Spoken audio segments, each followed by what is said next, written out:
무엇인지 함께 살펴보고자 합니다. 오늘날 지혜가 넘치는 시대입니다. 지식과 지혜가 인터넷을 보면 막 넘치는 시대인데 과연 그 중에서 어떤 것이 하나님의 지혜에 부합한 그런 지식과 지혜인가? 우리가 어떤 판단 기준이 있어야 할 것 같은데 그 하나님의 지혜를 함께 살펴보면서 의미 있는 시간을 갖고자 합니다. 뉴욕에서 그리 멀지 않는, 우리가 살고 있는 뉴욕에서 그리 멀지 않는 곳에 있는 펜실베니아주는 윌리엄 펜 장군이 퀘이커 교도들을 이끌고 와서 세운 그런 주입니다. 펜 장군은 이제 윌리엄 펜이니까 그 펜 장군의 이름을 따라서 펜실베니아라는 주 이름이 생긴 거예요. 그리고 우리는 University of Pennsylvania, 좋은 대학교죠. 그것을 UPenn이라고 합니다. 그리고 Penn State University 하면은 펜실베니아 주립대학교를 이야기합니다. 펜이라고 이야기를 해요. 전부 다 펜 장군의 이름을 딴 것입니다. 이 펜 장군은 평생에 걸쳐서 하나님과 아울러서 자기가 정말 존경하고 따르고 섬겼던 그런 영적 지도자가 있었습니다. 그 영적 지도자는 퀘이커교의 창시자인 조지 팍스였습니다. 조지 팍스는 원래 구두수성공이었습니다. 세상의 지도자는 아니었어요. 하지만 그는 굉장히 경건했고 무엇보다도 어떤 형식적인 신앙보다는 하나님을 만나는 그런 체험적인 신앙을 하려고 굉장히 노력했던 사람입니다. 그 퀘이커의 창시자인 조지 팍스가 가장 강조했던 것은 뭐냐면은 우리 내면에 계시는 성령님의 지혜에 의지해서 우리가 세상을 살아야 한다는 것이었습니다. 우리 모두에게는 예수 그리스도를 영접했다고 한다면 우리 모두에게는 우리 내면에 내적 스승이 있다는 것입니다. 다른 말로 하면 내적 그리스도이시고 또 하나님의 시이며 보다 보편적으로 이야기한다면 성령께서 우리 안에 계시는 것입니다.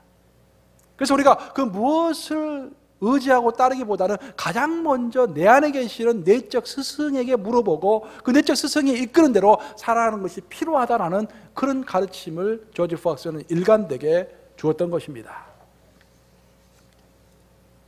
이처럼 내면의 지혜 혹은 성령의 지혜를 절대적으로 중요하게 여겼던 조지 팍스는 교회의 그 어떤 프로그램보다도 성도 스스로 그 안에 이미 가지고 있는 그 성령의 지혜와 인도하심을 따라가면서 살아갈 수 있도록 영적 기도를 했습니다.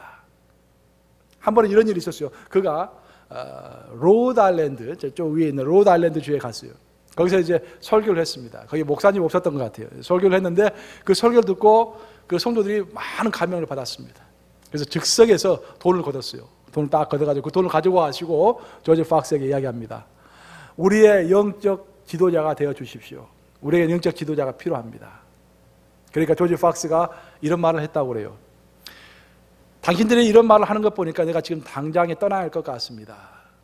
내가 이곳에 머무르면 머무를수록 당신들은 이미 여러분의 내면에 가지고 있는 성령님의 지혜를 의지하기보다는 나를 더 많이 의지하려고 하기 때문에 내가 빨리 떠나야 할 것 같습니다. 하고 즉시 떠나버렸다고 합니다. 참 대단하죠? 그리고 또 그는 평생에 걸쳐서 모자를 벗지 않았다고 그래요. 왜 모자를 벗지 않은지 아세요? 내 안에 이미 성령께서 계시기 때문에 나는 거룩한 존재이고 그 누구보다도 못난 존재가 아니기 때문에 왕 앞에서도 모자를 벗을 필요가 없다라고 생각했어요.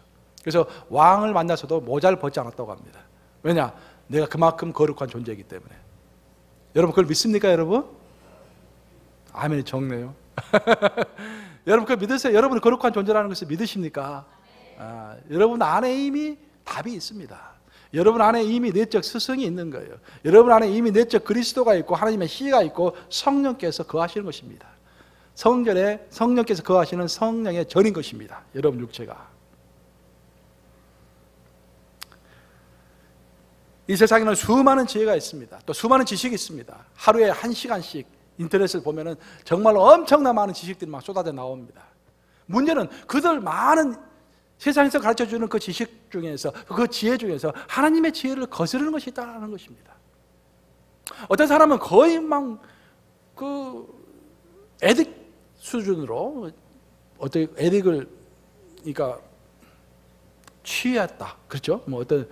어떠죠? 에딕 어떻게 중독 수준으로 인터넷을 자꾸 보는 사람들이 있어요. 인터넷 보면서 그냥 설교도 계속 보는 거예요, 인터넷으로.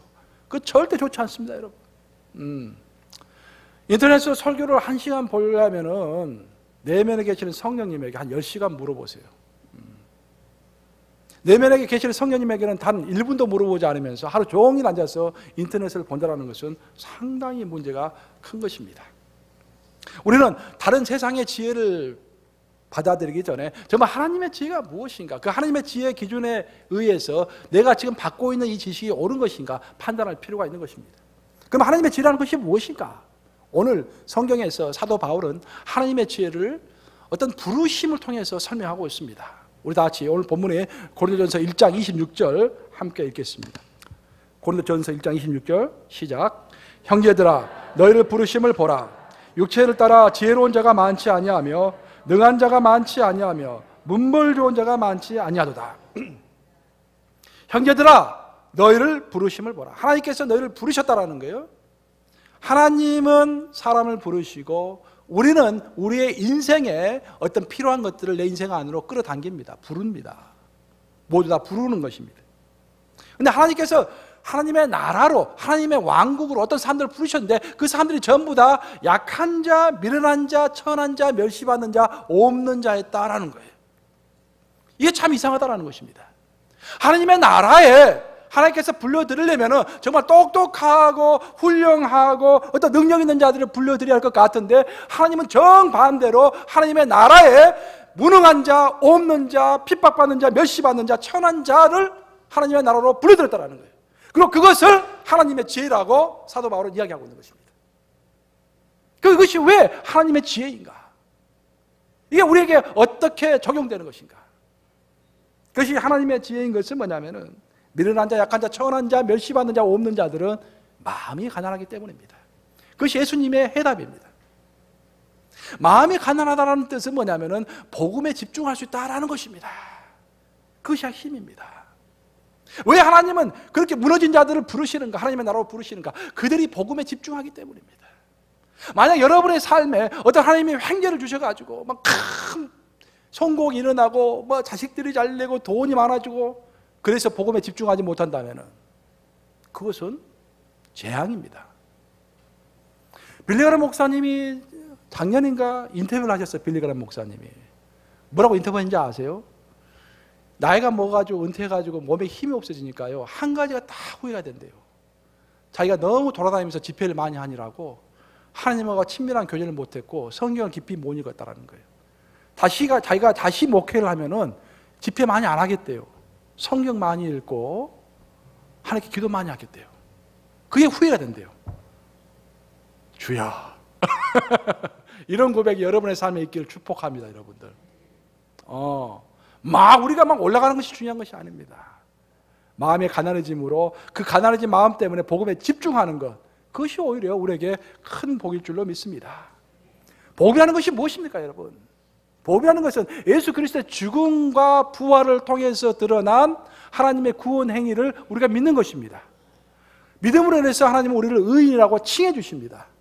그 의인의 특권은 뭐냐면은 이미 죄 때문에 무너진 하나님과 나 사이의 관계가 회복되는 것입니다.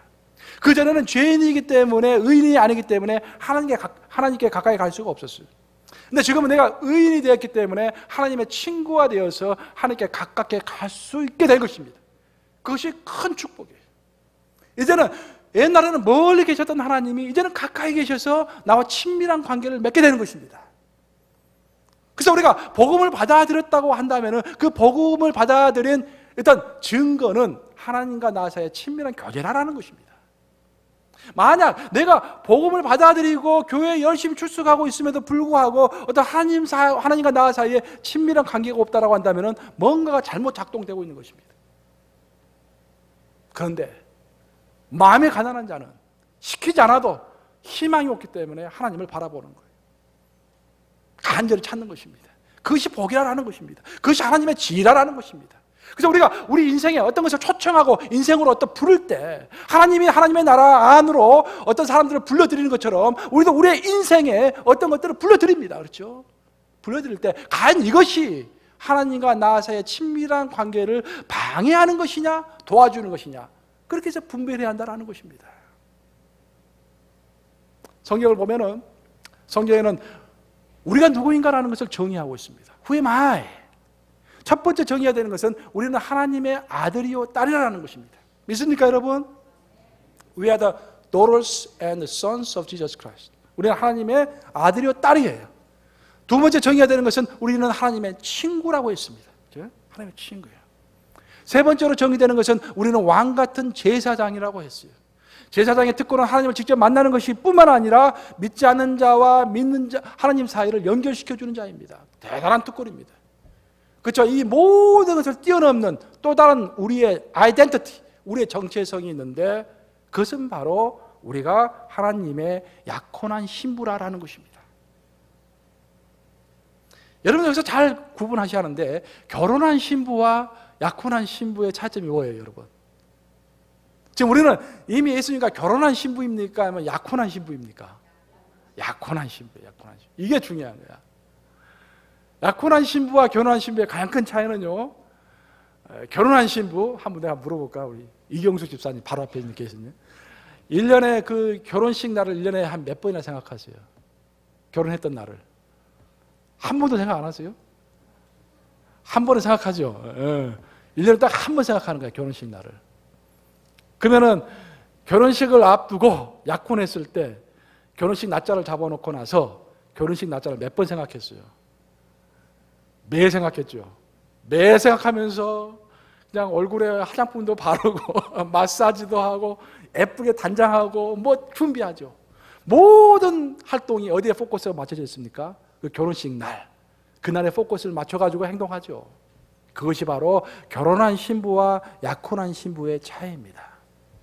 많은 사람들은 오늘날의 교회의 가장 큰 문제 중에 하나가 많은 사람들은 우리는 약혼한 신부인데 이미 결혼한 신부처럼 행동하고 살아간다는 거예요. 이게 큰 문제입니다. 이미 하나님께서 나를 선택했기 때문에 나는 don't care. 여기서 재밌게 살다가 내 마음대로 살다가 마지막에 천국 가면 된다. 전부 그렇게 생각하는 거예요. 우리 예수님께서 우리에게 원하시는 삶은 그것이 아니에요. 예수님께서 원하시는 삶은 주야장차로 아침이든 낮이든 매일매일 우리 주님 다시 오시는 그날 바라보면서 하늘나라에서 예수님의 재림하셨을 때 하늘나라에서 벌어질 우리와 어린 양 사이, 예수님 사이에 그 천국 잔치, 결혼 잔치를 생각하면서 그날을 준비하면서 정말 신부다운 신부가 되기를 위하여 우리의 영과 혼과 육을 정말 길러나가는 그런 자가 되기를 성경은 원하시는 것입니다. 그런 의미에서 오늘 사도 바울이 이야기하는 것, 무엇이 하나님의 지혜인가? 하나님은 정말로 약한 자, 버림받은 자, 그런 자들을 택하셔가지고 멸시받고 없는 자들을 택하셔서 그들이 마음이 가난해서 그 결혼식 날을 기다리게 하는 것, 그것이 하나님의 지혜라는 것입니다. 그래서 우리가 잘 살든 못 살든 우리가 어떤 상태에 있든지 그 어떤 무엇을 하든지 우리의 모든 행동과 생각은 하나님을 바라보는 것, 하나님과 친밀한 관계 가운데 있는 것, 정말 약혼한 신부답게 살아가는 것, 그것을 돕는 것이면 그것이 하나님의 지혜이고 그것을 돕지 않는 것이면 그것은 세상의 지혜인 것입니다. 오늘 첫 번째 우리에게 주신 마음이 가난한 것이 오히려 복되다. 그것은 역설적인 하나님의 지혜입니다. 그래서 혹시 여러분들이 이 땅을 살아가시면서 어떨 때는 마음이 너무 상하고 힘들죠. 여러분 마음이 힘들면 어떻게 해요? 기도하지 않습니까? 그것이 복인 줄로 아시기 바랍니다. 하나님께 가까이 가는 거예요. 그것이 하나님의 지혜라는 거예요. 그래서 하나님께서는 가끔씩 우리에게 어떤 재앙과 어려운 것을 허락하시는 것입니다. 결국 하나님께서 우리를 어렵게 하시지 않습니다. 그것을 허락할 뿐입니다. 왜냐? 그것을 통해서 우리가 기도하면서 하나님께 가까이 가기 때문입니다. 오늘 본문을 통해서 하나님께서 가르쳐 주시는 또 다른 하나님의 지혜는 오늘 두 가지의 지혜를 이야기하고 있는데 그것은 예수님의 생애와 죽음을 통해서 얻을 수 있는 하나님의 지혜입니다. 우리 오늘 본문인 고린도전서 1장 24절 우리 함께 읽어보겠습니다. 24절 시작. 오직 부르심을 받은 자들에게는 유대인이나 헬라인이나 그리스도는 하나님의 능력이요 하나님의 지혜니라. 한마디로 말해서 그리스도 자체가 하나님의 지혜다라고 이야기하고 있습니다. 그러면 그리스도 자체가 하나님의 지혜다라는 것이 무슨 말인가? 우리 그리스도께서 이 땅에 오셔서 살다가 죽으시고 부활하신 그 사건 자체가 하나님의 지혜를 우리에게 계시해 주신 것이다. 보여주신 것이다라는 그런 뜻입니다. 그럼 도대체 예수님의 생애와 죽음과 부활이 무엇이길래 그 자체가 하나님의 지혜인가? 예수님의 생애와 죽음과 부활은요, 하나로 요약이 됩니다. 열매로 요약이 됩니다. 예수께서 자신의 이 땅에서 삶을 어떻게 표현하셨냐면은 요한복음 12장 24절, 어제 새벽기도 때 제가 설교했어요. 어저께 할 말 다 했습니다. 제가 어저께 안 오신 분들은 소원해 전부 저 CD 들어보시기 바랍니다. 여러분들 그 설교를 꼭 들어야 할 것 같아요. 요한복음 10장 24절에서 예수님께서 어떻게 말씀하시냐면 자기의 인생을 나는 땅에 떨어져서 죽는 한 알의 미랄이다라는 말을 했습니다. 땅에 떨어진다라는 것은 성육신을 이야기하는 것입니다. 하늘 보호자를 다 버리고 하늘에서 부족한 것이 없고 하늘에서 온 우주를 통치하셨던 그 예수 그리스도께서 스스로 모든 특권을 다 버리고 이 땅으로 내려왔다라는 거예요. 땅에 떨어졌다라는 거예요. 땅에 떨어졌을 뿐만 아니라 땅에 떨어져서 죽었다라고 했습니다. 십자가의 고난과 고통과 조롱 가운데서 죽었다라는 거예요. 그 결과가 무엇이냐? 땅에 떨어져서 죽은 결과가 무엇이냐? 그것이 바로 수많은 열매를 맺었다라는 것입니다. 결국 모든 포커스는 열매입니다. 한 사람이 죽음으로 많은 열매를 맺게 되는 것입니다. 그래서 하나님께서 주신 하나님의 지혜라는 것은 우리가 어떨 때는 죽어야 하는데 그 죽음이 내가 할 수 없어서 죽는 것이 아니라 내가 죽지 않을 수 있음에도 불구하고 내가 열매 맺기 위해서 죽는다면 그것이 하나님의 지혜다라는 거예요. 어떤 사람은 인생을 살다가 너무 힘들어서 자살하죠. 그래서 아무 의미 없는, 하나님의 관점에서 봤을 때는 의미 없는 죽음입니다. 왜냐? 그 자살이 어떤 열매를 맺지 못하기 때문입니다. 그 열매라는 것은 믿지 않는 자가 하나님 앞으로 돌아오는 그런 열매를 이야기하겠죠. 아니면 믿는 자가 더 잘 믿게 되는 그런 열매를 이야기하겠죠. 그런 것이 아니라 내가 내 삶이 괴로워서 내 목숨을 버린다라고 한다면 그것은 정말 미안한 말이지만 정말 의미 없는 죽음입니다. 하나님의 관점에서 봤을 때는. 우리는 가끔씩 너무 힘들어서 눈물을 흘립니다. 그렇죠? 또 열심히 땀을 흘리면서 일합니다. 우리가 항상 물어봐야 할 것은 무엇을 위한 눈물이고 무엇을 위한 노력이고 무엇을 위한 땀을 우리가 흘리고 있느냐라는 거예요. 내 눈물과 내 땀과 내 수고가 하나님 보시기에 의미 있는 열매를 맺는 눈물인가, 땀인가, 노력인가 항상 살펴봐야 한다는 것입니다. 예수께서 주시는 지혜라는 것은, 오늘 본문에서 말하는 하나님의 지혜라는 것은 우리의 눈물은 반드시 열매와 연결되어야 한다는 것입니다. 성경을 읽어보면 성경에서 예수님의 모습과 가장 근접하게 묘사가 된 신약시대 인물이 바로 스데반입니다. 스데반은 억울한 누명을 써서 이제 죽게 되죠. 돌에 맞아서 죽게 됩니다. 그 돌에 맞아서 죽으면서 그 고통 가운데서 딱 두 마디를 하고 죽었어요. 그 두 마디가 뭔지 아세요? 첫 번째 말이 내 영혼을 받으시옵소서. 그 첫 번째 말이었어요. 두 번째 말은 뭔지 아세요? 저들의 죄를 저들에게 돌리지 마시옵소서라고 기도했습니다. 여기서 많이 들어본 말 같지 않으세요, 여러분들? 예수님이 십자가에서 했던 말씀이죠. 곧 신약에 나오는 인물 중에서 가장 예수님에게 근접한, 예수님의 목적에 근접해서 살았던 인물로 스데반을 들고 있는 것입니다. 그래서 내가 예전 교회에 있을 때 내 성도 하나가 애가 태어났어요. 그래서 제가 이제 그 시어머니도 오시고 막 그랬더라고요. 그래서 이름을 저한테 지어달라고 그래서 스데반이라고 지어줬어요. 그때 그 시어머니가 그 다음날 찾아왔어요. 스데반이라는 이름은 좀 그렇다고. 왜 그러냐 하니까 빨리 죽었기 때문에, 단명하는 이름이기 때문에 좀 오래 사는 이름을 좀 갖고 싶다라는 거야. 주여. 제가 짧게 살아도 굵게 살아야 한다고 그랬어요. 짧게 살아도 의미 있게 살아야 한다고 그랬어요. 나는 스데반을 흠모한다고 제가 그렇게 답변한 적이 있는데, 이 스데반이 그런 예수님께 가장 근접한 인물이었습니다. 근데 스데반이 죽었을 때 하늘문이 열렸다고 했어요. 정말 하늘문이 열려요. 하늘문이 열리는데 하늘문이 열리니까 거기서 스데반이 어떤 모습을 봤냐면은 예수께서 성부 하나님 옆에 서 계신 모습을 보았다라고 되어 있습니다. 그 말은 스데반이 지금 죽고 있는데, 돌에 맞고 있는데, 금방 죽을 지경이 있는데 하나님께서 그 옆에 있었다라는 말입니까? 없었다는 말입니까? 있었다라는 말이야. 근데 여기서 퀘스천 마크가 붙는 거야. 있었으면 왜 안 구해줬냐라는 거야. 왜 구해주지 않았냐라는 것입니다. 왜 구해주지 않았나? 그래서 믿지 않는 자들은 그거 봐라, 하나님이 없지 않느냐, 정말 하나님이 있다라고 한다면 스데반이, 그 의인이, 예수님의 모습을 닮은 그 의인이 돌에 맞아서 죽고 있을 때 하나님께서 막아줘야 하는 거 아니냐라고 의문을 제기하는 거예요. 하지만 성경을 자세히 읽어보면은요, 그 우리가 해답을 찾을 수 있어요. 사도행전 8장 2절에 보면은 그렇게 나오죠. 스데반이 죽어서 많은 사람들이 그의 죽음 때문에 눈물을 흘리더라. 눈물을 흘렸다라는 말이 나와요. 그런데 8장 2절, 3절, 4절, 5절, 6절, 7절, 8절에 가면은 어떤 이야기가 나오냐면은 온 성에 큰 기쁨이 있었더라라는 이야기가 나와요. 결국 뭐냐면은 스데반의 한 사람의 죽음으로 인해서 몇 사람의 슬픔이 있었는데, 눈물이 있었는데, 결국 그 한 사람의 죽음 때문에 그 슬픔이 변화해서 온 성에 큰 기쁨이 있었더라라고 표현하고 있는 것입니다. 결국 이로써 우리가 얻을 수 있는 교훈은 뭐냐면은 하나님께서 스데반의 죽음을 허락하신 것입니다. 왜냐? 한 사람의 죽음을 통해서 많은 사람이 구원을 얻을 수 있었기 때문입니다. 스데반의 죽음으로 인해서 거기에 있었던, 예루살렘에 있었던 모든 믿는 자들은 다 쫓겨났어요. 쫓겨나면서 그냥 도망친 것이 아니라 도망치는 곳곳마다, 가는 곳곳마다 그들이 아는 복음을 전했습니다. 그 복음을 전했을 때 많은 사람들이 그 복음을 받아들였고, 복음을 받아들였을 뿐만 아니라 그 당시에는 성령의 권능이 강력하게 드러났어요. 많은 기적과 이사들이 드러났습니다. 그것을 보면서 많은 사람들이 놀라면서 정말 하나님이 살아계시구나 하면서 자신들이 참 구원을 얻은 것에 대해서 큰 기쁨으로 반응했던 것입니다. 그것이 하나님의 지혜라는 거예요. 한 사람의 죽음으로 인해서 많은 사람이 열매를 맺는 것, 많은 사람이 하나님 앞으로 돌아오는 것, 그것이 하나님의 지혜라는 것입니다.